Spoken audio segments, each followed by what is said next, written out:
Let's talk about API3 and let's talk about how you can win up to $1,000 Friday, April 15th in our live stream giveaway. I'll be giving away $1,000 of API3 to you guys, but you got to stick around till at some point in this video where I'm going to tell you exactly how to get entered in that giveaway. In today's video, we're going to do a deep dive into the difference between APIs and oracles with special guest Ugur from API3. So before I overtalk it, this video is for entertainment purpose only, not a financial advisor, and never advise you buy, sell, trade, or handle any cryptocurrency. You can start with your own financial advice before making any business.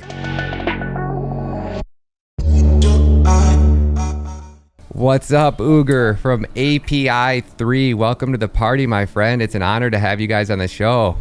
Thanks. It's an honor to be here. And your video was pretty good. So I'm Ugur. I work in the technical team of API3, but more of a management role or overseeing like product development, not really coding. About API3, am I switching to the presentation right away, or should I just have a little bit of chat? Yeah, have a little bit of chat and tell us about yourself, then we'll dive into the presentation. Yeah, sure. So I pretty much joined API3, I think a month after the token distribution in December 2020. So pretty much since the early beginning, not a founding member, but joined right after.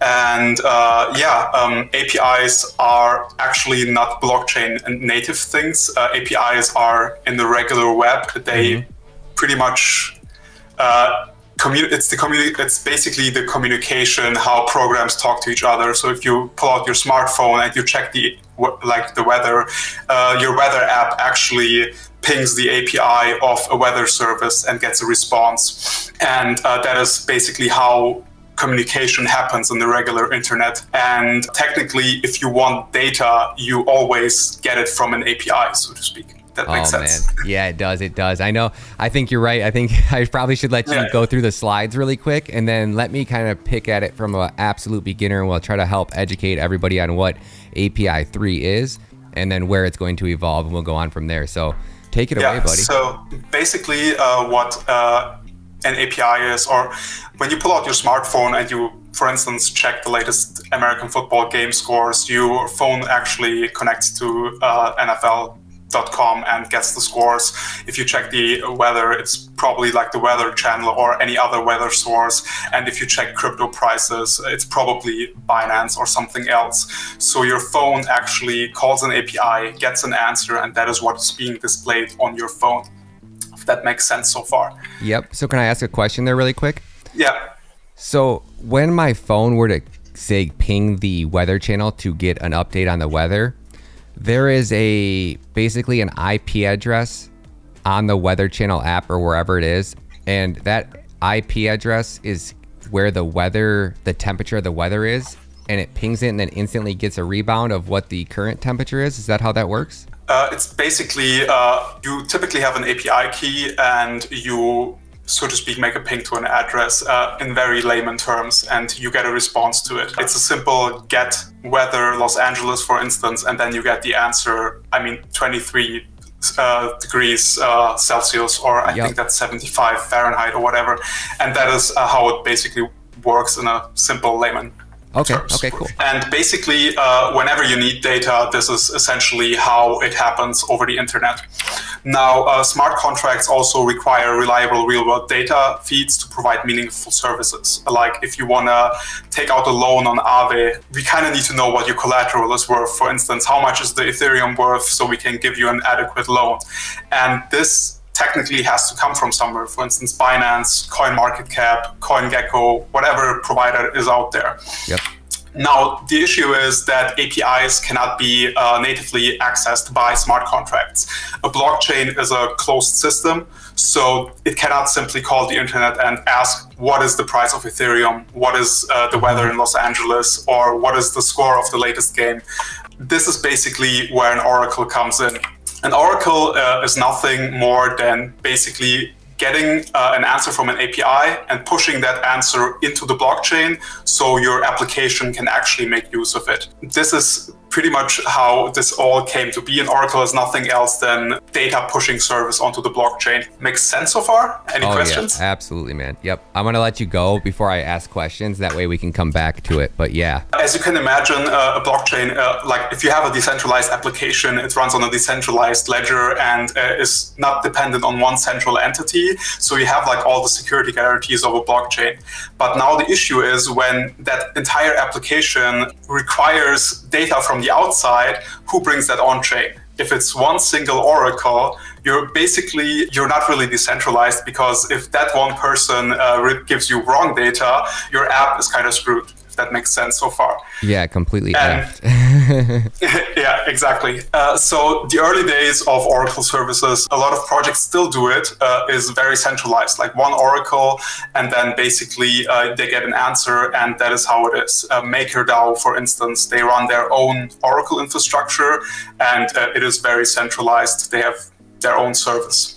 The blockchain world, not really happy with this, of course. Basically, the Oracle problem, if you ever heard of it, states that the difficulty of trustlessly providing smart contracts with real-world data, because you can't simply rely on one single entity doing that for you. You're risking basically everything, trusting that one oracle to respond correctly. And the blockchain world then basically built up this, meaning that they simply slapped multiple oracles in the middle, and now you're not relying on one person, you have multiple people telling you the same thing, and you're aggregating the answer. So even if one tells you something wrong, you're not entirely screwed, basically. Yep. So they're basically building an oracle pool. If you want to say it like that, exactly. Yep. Like it's basically a pool of oracles providing you with an answer, and that is in essence how this works. If you, for instance, go on the Chainlink website, for instance, you see a pool of oracles and you see each individual response.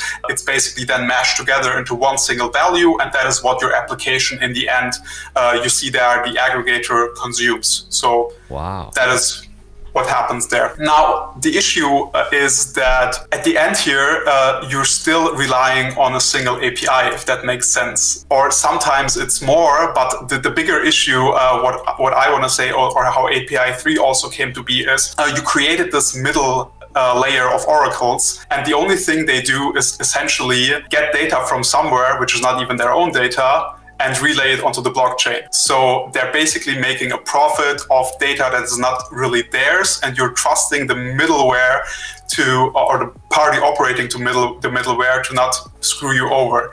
And they're actually extracting basically all of the value. So basically this layer. Now, the more intuitive solution here would be if you go to NFL or Binance or the Weather Channel, what if they provide the data directly instead of relying on a third party? And that is essentially the major difference how API3 wants to operate things and how current Oracle infrastructure mostly operates. Most of the times, these third-party networks don't even tell you where they get their data from. Again, maybe that Chainlink example, if you go on the Bitcoin USD feed on the Chainlink website, it tells you that it has 31 Oracle nodes. And it tells you the answer of each of those nodes, but where exactly does that data come from? Do they all get it from Binance? Do they all get it from FTX? There's no transparency. You just have 31 entities there, and you have actually no idea where that entire construct comes from, if that makes sense. Yeah, it does, because they could be copying the same exact data from 3 different oracles and saying it's 31, and you have no idea. Exactly. It could be a single one for all we know. So there is a huge transparency issue there. In a way, we believe the Oracle problem is not really the Oracle problem, like the blockchains face an API connectivity problem, because what you want is not a layer of middleware operators that give you the data. You actually want to directly connect to the data source. And that is, in essence, what we do with AirNode. AirNode is our Oracle client. It's a very broken down and easy Oracle node for any API provider to operate. So basically, bringing that example again, Binance can deploy this in 15 minutes and make their API available. Now you don't have that middle layer anymore. You're actually getting your data directly from the entity that's providing the data. Can you say that one more time right there? You said that Binance, you guys can basically create a way that Binance can can share their data with you, and then you guys make it public. You make an API out of it, and then anybody that's using that API can actually see that data is where that data is coming from. Exactly. Like Binance already has an API where they provide you with pricing or whatever. And the only thing we do, we basically wrap it into an Oracle node, so to speak. Yep. And now you can call Binance directly instead of relying on somebody in the middle telling you what Binance told them, if that makes sense. Whoa. Can you just explain that part from the very beginning for me one more time? Like when you just started pulling up this slide? So basically an Oracle node operator on the Chainlink network, for instance, the only thing that Oracle node is doing is they call Binance, they get a value from Binance, and then they give you that value. And that's what you consume. You trust that middleman completely telling you the truth and not tampering with the data they get from Binance and so on. Yep. But what if Binance operates the Oracle directly and you cut that middleman out completely? So your application actually has a way of calling Binance directly instead of relying on a middleman that tells you what Binance told them. That's so freaking genius. Oh my gosh. I'm adding I don't even know if I can say that in this video, but I am going to be adding some of this to my portfolio. I was hoping that this is where this was going, man. Thank you so much for coming on the show, buddy. I'll be one of you guys' biggest fans. I can already tell. Basically, if you could connect directly to the data source instead of going over a middleman, you would do so. Like there's no question about it. Yeah. No and it also breaks down a lot of problems that third-party oracles have. For instance, if you know that a certain oracle is operated by the data source directly, you know what you're getting, and you don't have to guess what data you might consume. A pretty good example, for instance, you're probably on Twitter a lot. You realized, or I think it was in December or January, where the CoinMarketCap API malfunctioned, and it showed like Bitcoin at 400 trillion and all of these. Exactly. Yep. There were actually some nodes of some Oracle projects that reported these values, and you only knew then what the actual source behind it is because that was the malfunction. So if you as a data consumer would not want to use an Oracle service that actually like uses CoinMarketCap, which has some reliability issues apparently, you wouldn't even know if that Oracle service uses them because they're not telling you. Right. You wouldn't even know it until something like that happened and brought it to your attention. Yeah, exactly. So that is the main difference between like third-party oracles and first-party oracles, I would say. You know what you're getting it directly from the source, and you're not relying on middlemen getting the data that you want to consume, actually. Wow. Basically, this is the scenario where you would connect to like one data source, but of course you could also, similar to how Oracle networks do it today, get multiple sources directly, and you know that what the source is. So basically aggregating first-party sources. So imagine that the API 1 is Binance, API 2 is FTX, API 3 is Kraken, and you know exactly what each of those reports, and then you mash those numbers together, similar to how it is done, and that is the final number you get. So you get an average directly from the source, and you know what you're consuming directly, and you don't have to guess. That is absolutely I think, brilliant, my friend. Thanks. That is a small summary of what we're doing. I'm gonna stop sharing. So what is the market use case for this project, right? I understand that somebody like Binance, real big use case for it, right? As far as other projects, like I've seen that you guys are now API3 is now on Cadena's website, and that's one of my favorite layer ones. What is it that you guys, what is Cadena utilizing in API3? Currently not much because we're still working on the Cadena integration, but basically what we want to do is, if you look at what data is available currently on blockchains, it's very limited. It's pricing. That's it. The only thing that is brought on-chain is pricing. But if you consider that our entire world basically runs on APIs and all of the various data sources and data that is available, that we build applications for our phones, computers for, the blockchain data set is basically just scratching on the surface, and a lot of this stuff is not even available. So you could, for instance, make like flood information available, so that if you have an insurance contract, it automatically has information that the area that you covered flooded and automatically pays something out. You could connect. There's like, I can't even say, like, there's so many potential use cases, but the only thing the current blockchain world plays around with is pricing information. But what we want to build is basically a marketplace of any API that is currently out there, whether demographics, sports scores, anything you can imagine, open banking. Imagine that you can connect directly over the blockchain to your bank account and get a loan based on the collateral you have on your bank account. Everything theoretically possible, just currently nobody does it because it's not available on chain yet. And now, would you guys sell those? Do you guys rent those APIs, or how does API3 generate income from your services? So how it would work is our Oracle node, like I mentioned, called AirNode, an API provider would simply host that on their cloud infrastructure. And like I said before, it's simply a wrapper around their already existing API and makes it so that you can call it from the blockchain.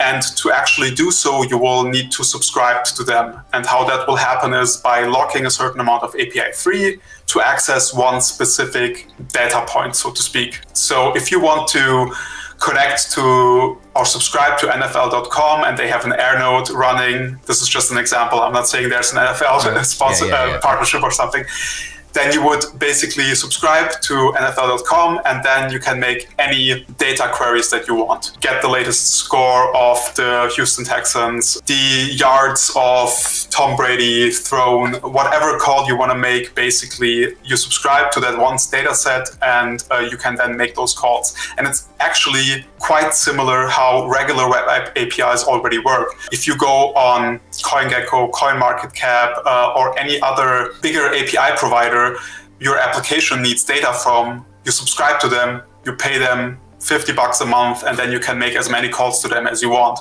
And similarly, we just want to adopt that token model or that payment model onto Web3, where you subscribe to something, pay it monthly or lock up monthly, and basically get access to data. So if I wanted to grab data from API3, I would have to purchase, say, 500 coins, lock them up, and then I would have access to use one data set? Or is it like going to be like, okay, if you want to do 5 data sets, you need to stake up 300 coins? Is it in tiers, or is it just per data point you want to pull? Per AirNode, so per Oracle node, meaning per API provider. So if you want Binance FTX and Kraken, that's each. And in the beginning, it's going to be a lockup. So you need API3, you lock them up, and at the end of your subscription, you get them back. And that will gradually be turned into a burn, meaning that at some point, getting 500 and paying for a month's subscription actually means that those 500 are gone. Permanently gone, or they go to the API3 treasury? No, they are burned. That adds a different time. You're one of the first projects that I actually, that a burn like that makes sense to me. I'm normally against kind of burning because I feel like it has to, like, you shouldn't have to burn, destroy tokens to drive up price. But that seems like a very logical way to do it, because you're not really just burning them. You're technically, I mean, I guess you are burning them however you look at it, but I mean, the other option that a lot of let's put it like this, if Eric watches this, or that's our head of legal, basically, yep. Distributing revenue is and this comes from him, and he's pretty big in the crypto legal scene, yep. Is a touchy subject. Where people can run into issues. So basically getting API3 paid and distributing that possibly to stakers might be a huge red flag. So how do you distribute revenue otherwise? And that is by basically destroying market supply. And that is how you do that then. Well played, sir. Well played. I like that answer. That is very, very smart. Now that makes total sense. Normally it's just dog coins that are trying to burn tokens to, to Ponzi-nomics. But so I mean, we also have like inflationary aspects of the like ecosystem basically. So the stakers actually get inflationary rewards. I think in your last video you also actually mentioned we have like there's no max supply on the and you were like, we should put that information out there what the max supply is. There is no max supply. So essentially how API3 works is there's a staking pool, and we also insure our Oracle services, meaning that if there's ever a misreport, a potential data user actually has a claim to damages. Basically, we currently have 250 million or 300 million in that insurance pool, and everybody that wants to take that risk can stake API3, and they get inflationary rewards. And the fee burning mechanism is basically the deflationary aspect. So it should find equilibrium, basically have a balanced supply where people actually staking still benefit because they get more tokens through staking, but the supply also keeps the same. So actually everybody that is not staking in essence loses out, how it is with everything where you stake. That's really smart. So when will it get to the point where the network is then busy enough that the burn makes you guys a deflationary asset?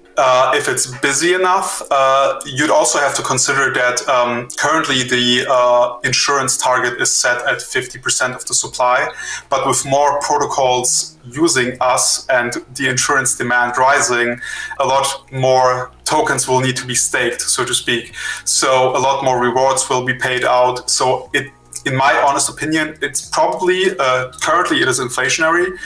In the early phases of ramping up, it will probably pretty quickly find a middle ground.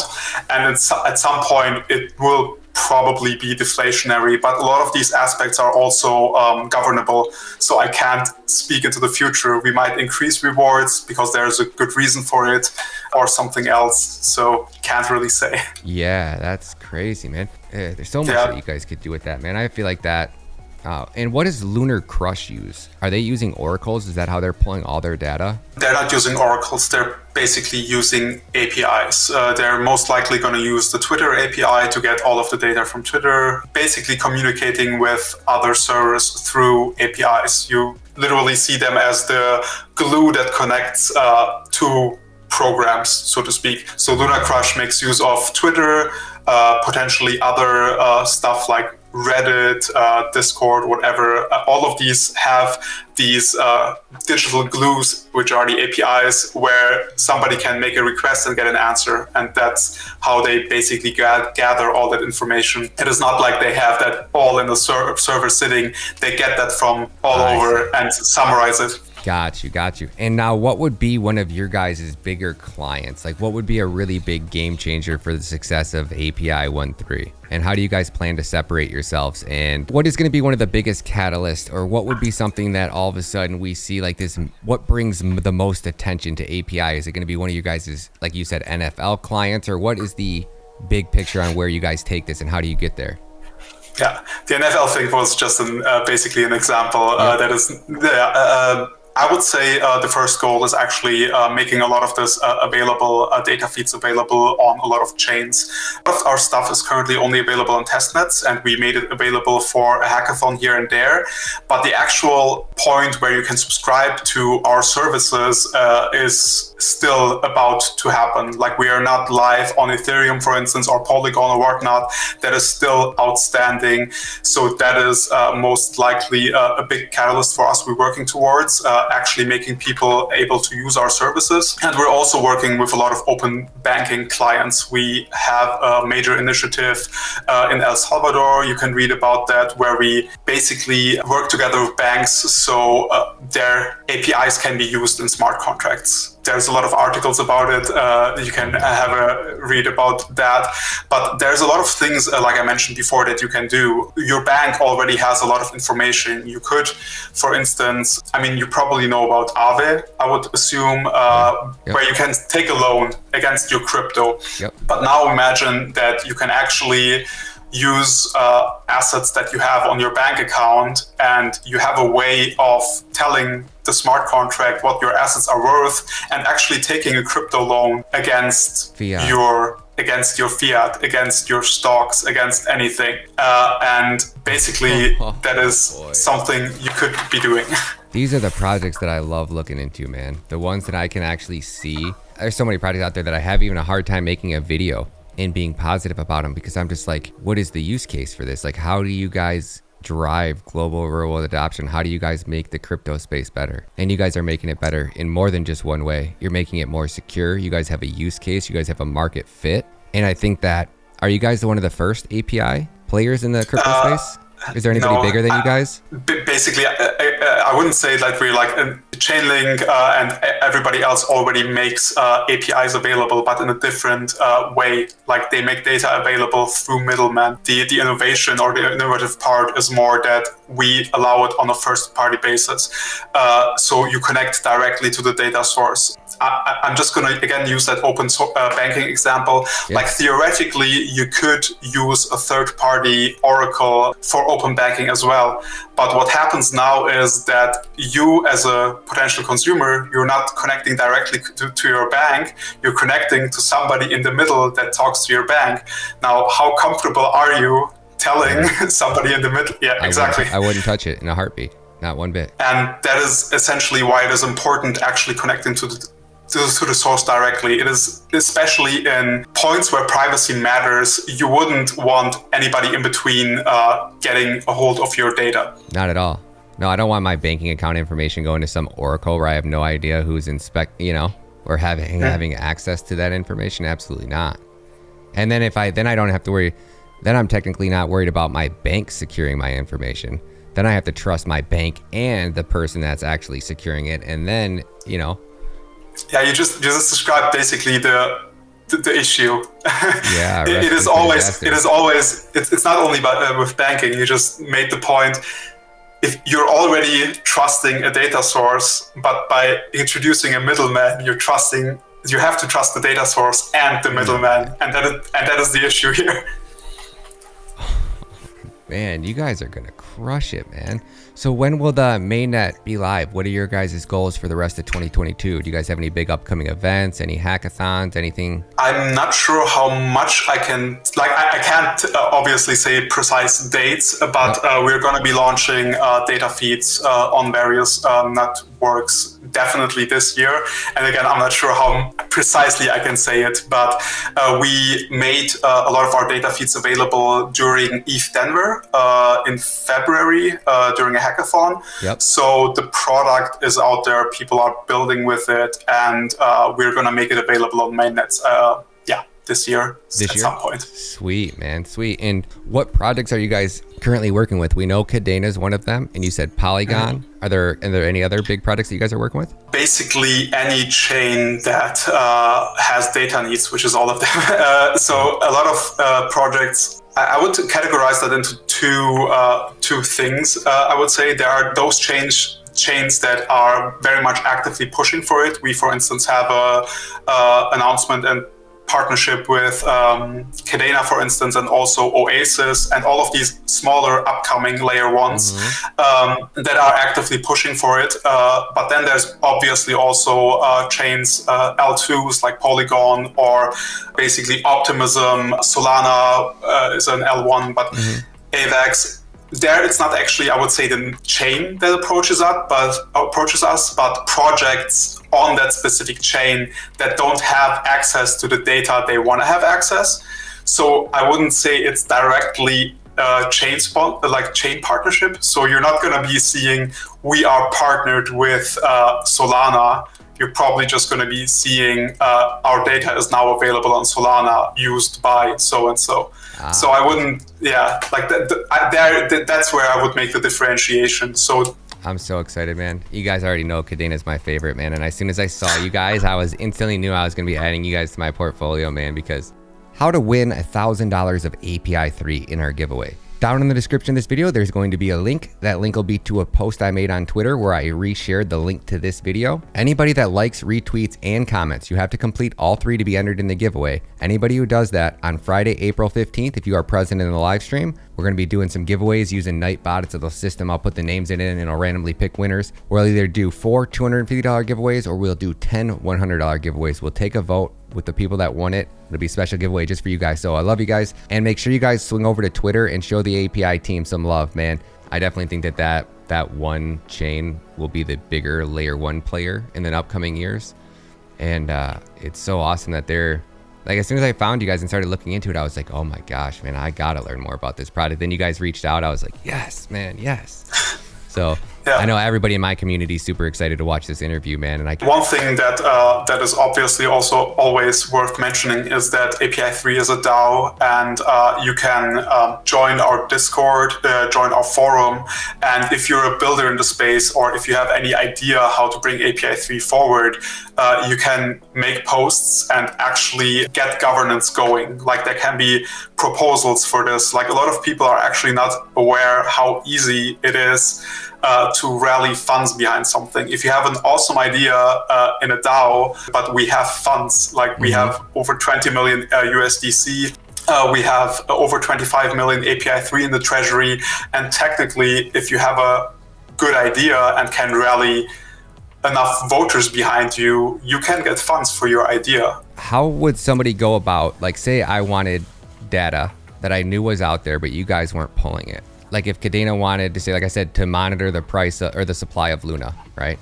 And what the exact supply of Luna was, and there's no way to pull that from anywhere. How do they go about getting that through you guys? Do they have to contact your team and ask for a special request? Or is this something that you guys are gonna eventually have an SDK where they can just pull that in with tools you guys have? Or you're basically asking for a constant on-chain price of the supply of Luna, for instance. We have a lot of projects that approach us where they basically say, we want this and that, and sometimes they say, we want this from specifically this source. And what we then do is, either through our business development efforts or through the efforts together with the project, approach that data source. Because these are already businesses that make money selling their data. So if you approach them with a potential customer and tell them you can make your data available on chain in literally 15 minutes, and there's one customer ready to pay for you, and potentially more because you're just now available, it makes it very easy to convince those businesses. And they want to sell data. They are selling data in the regular web, and we are just making it so they can sell it on the Web3. Man, you guys are going to crush it, buddy. Absolutely crush it, man. I'm so excited to see where you guys take this, man. And this was such a good, clean, short, interview, right to the point. I don't think anybody's ever been able to come on my show and in 30 minutes explain every key piece about a project. It's simple. It's perfect, man. You guys got a great project, man. I'm thinking about what else I could be saying. So also our community appreciates and dropping some kind of hints here and there. But I think the thing that people look forward to the most currently is us making data available on chain finally after over a year, and looking at multiple chains currently, and also have surprises here and there of other projects we work on. And I think a lot of people are going to be happy that they waited and we're finally able to provide the things we promised to provide. I could not agree more, man. I can't wait to keep watching you guys grow and evolve. You guys are going to be, it's rare that I look at a product and say in 10 years I can be confident that you guys are going to be here, because the space changes so fast, technology is evolving so fast, but data is something that everybody needs. And if you guys are the one that finally provides it in the most decentralized, secure, transparent way, you guys won't have a competitor, because the services that you provide, as long as your prices are competitive, right? Like whatever you guys are charging, even if somebody comes and designs the exact same thing as you, they're not going to be able to take your business unless they're adding superior value. But when you're just legit pulling data, once you get that down to a first principle level, as meaning like if I pulled out a sheet of paper and I was like, what do I need from data? I want it to be decentralized. I want it to be secure. I wanted it to be redundant. Outside of that, nothing really makes that better. So once you guys dominate and take that stronghold on the market, it's a no-brainer. Now riddle me this last question.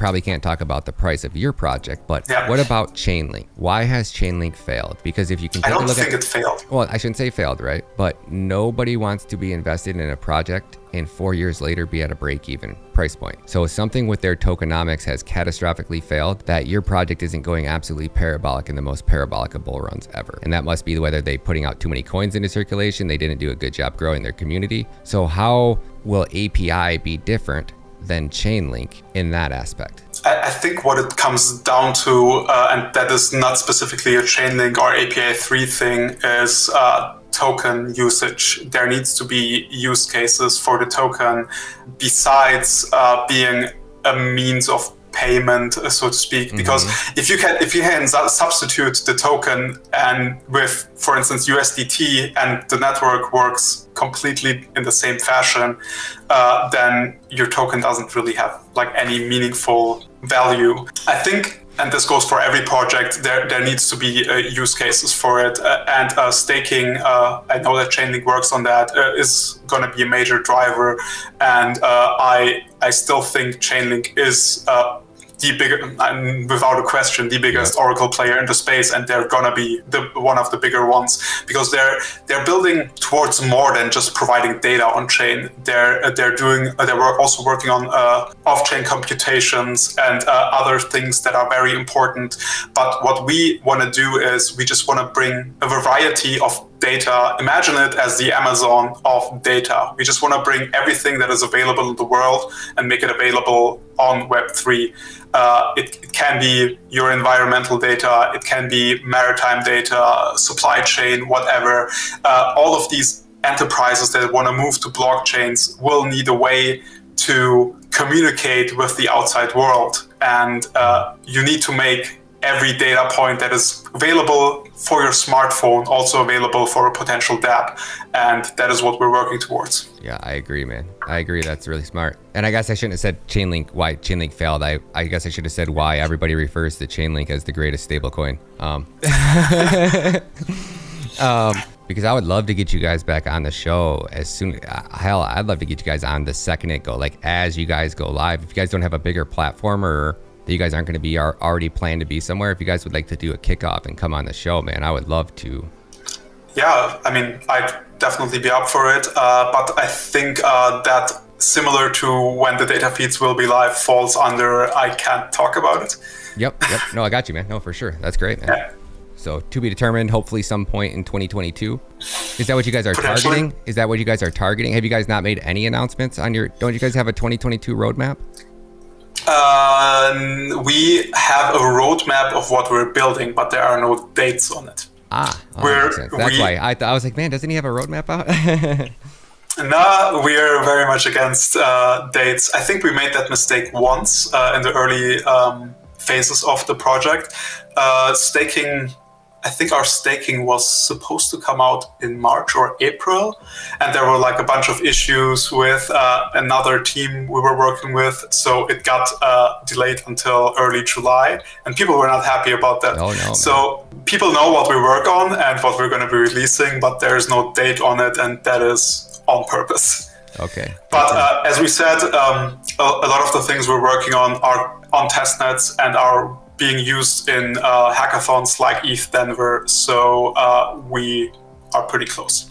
As soon as you guys get those dates out, let me know, because I think people are going to be really excited when they know exactly how long they have to wait before they see something like this, man. I think that'll be awesome for you guys. Would love to reconnect then.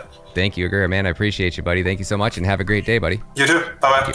And that's a wrap on API3, guys. Hopefully you guys found this video helpful. Super interesting project. Shout out to Ugur and the API3 team. I appreciate you guys so much for coming on the channel, and I can't wait to see you guys in the live stream tonight. Peace out, guys.